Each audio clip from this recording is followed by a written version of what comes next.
भाई 2024 में नेटफ्लिक्स ने कुछ इतने मस्त शोज रिलीज किए कि यार देखकर लगेगा कि ऐसे शोज खत्म ही ना हो, देखते ही जाए। तो इस वीडियो में आपको 5 ऐसे वेब सीरीज के बारे में बताने जा रहा हूँ जिसे देखकर आपको फुल ऑन मजा आने वाला है। तो लिस्ट में 5th नंबर पे आती है बैंडिडोस। इस सीरीज में कहानी देखने को मिलती है कुछ चोरों की जिसे दुनिया का सबसे बड़ा खजाना ढूंढना है। उससे पहले वहां तक पहुंचने के लिए खजाने का नक्शा चुराना है, जहां हमारे हीरोज कैसे एक से बढ़कर एक चोरों की टीम तैयार करते हैं। लेकिन जहां खजाने की बात आती है वहां कोई एक पार्टी तो सिर्फ खजाना ढूंढ रहा होता नहीं है, उस खजाने के पीछे और भी कई लोग पड़े हैं। ऐसे में कैसे हमारे हीरोज उस खजाने तक पहुंच पाते हैं भी या नहीं, सवाल ये भी चलता रहता है कि कोई खजाना बोल के चीज है भी या नहीं। अब ये सब कुछ तो तुम्हें सोच देखकर ही जानने को मिलेगा। इस सोच की सबसे अच्छी बात है कैरेक्टर डेवलपमेंट। एक एक करके कैरेक्टर को इतने अच्छे से दिखाया गया है कि आप स्टोरी छोड़कर कैरेक्टर की वजह से सोच देखने लग जाओगे। जिस तरह मनी हाइस्ट में हर एक कैरेक्टर के साथ आप कनेक्ट हो गए थे, ये शो भी इस काम को करने में कोई कसर नहीं छोड़ती है। 4th नंबर पे आती है द 8 शो। और भाई ये शो आपको पहले एपिसोड से ही हुक करके रख लेगी। एक एक करके एपिसोड्स कैसे पार होते चले जाएंगे आपको पता ही नहीं चलेगा।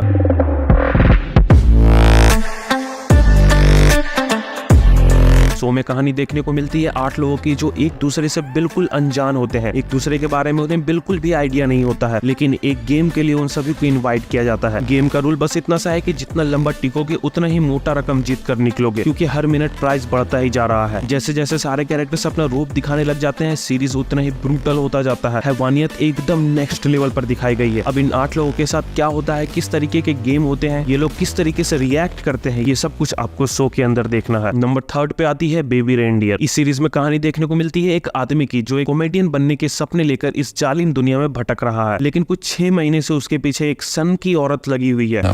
Martha, please let go. Don't you dare!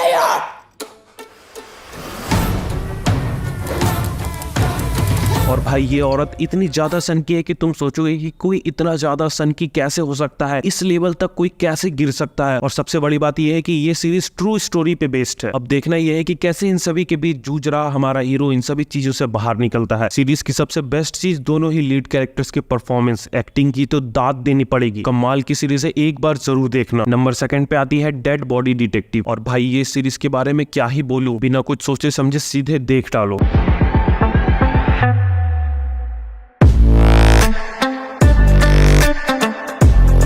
Series में कहानी देखने को मिलती है 2 मरे हुए भूत और 2 जिंदा लड़की की, जो भूत को देख सकते हैं। अब ये लोग मिलकर पृथ्वी पर भटक रहे भूतों की मुक्ति दिलाने का काम स्टार्ट कर देते हैं। साथ ही सुपरनेचुरल पावर और जो विजुअल्स दिखाए जाते हैं, सच में देखकर दिल खुश हो जाता है एकदम। तरह तरह के भूतों के साथ सुपरनेचुरल फाइट आर्क फैंटेसी दुनिया में आपको खींच के ले जाएगी। अगर आपने ये सीरीज मिस कर दिया तो आप सच में बहुत कुछ मिस कर रहे हो। अब नंबर 1 पे आती है 3 बॉडी प्रॉब्लम। और भाई इस सीरीज के बारे में क्या ही बताऊं, अगर आपने डार्क सीरीज देखी है तो उसमें जिस लेवल की मिस्ट्री और ऑडियंस को कंफ्यूज करके रखने वाली चीजें दिखाई जाती है, सेम वैसा ही वाइब आपको इस सीरीज में भी देखने को मिलेगा। शो में कहानी की बात करें तो कहानी देखने को मिलती है एक ऐसी दुनिया के जहां कुछ साइंटिस्ट है जो एक एक करके मरने लगते हैं। वो लोग क्यों मर रहे हैं इसके ऊपर इन्वेस्टिगेशन स्टार्ट हो जाती है, लेकिन इसी बीच एक ऐसा कैरेक्टर है जिसे कुछ नंबर्स दिख रहे हैं। अब उन नंबर्स का क्या रहस्य है, साथ ही एक मिस्टीरियस सा VR टाइप का हेलमेट है जो हर मरे हुए साइंटिस्ट के पास मिल रहा है। हेलमेट कुछ ऐसा सा है कि उसे पहनने के बाद आप एक गेम की दुनिया में पहुंच जाओगे, जहां पर आपको उस दुनिया को भी बचाना है, बहुत सारे लेवल्स क्लियर करके। अब इस गेम का क्या फंडा है, मर्डर मिस्ट्री से कैसे ये गेम कनेक्टेड है, साथ ही कोई तो है जो पूरी दुनिया में अटैक करने वाला है। अब ये सब कुछ जानने के लिए आपको शो देखनी पड़ेगी। टॉप लेवल का शो है, बस इतना ही कहूंगा। तो भाई आज के लिए बस इतना ही। सारे शोज आपको हिंदी में देखने को मिल जाएंगे। थैंक यू फॉर वॉचिंग, मिलते हैं अगली वीडियो में।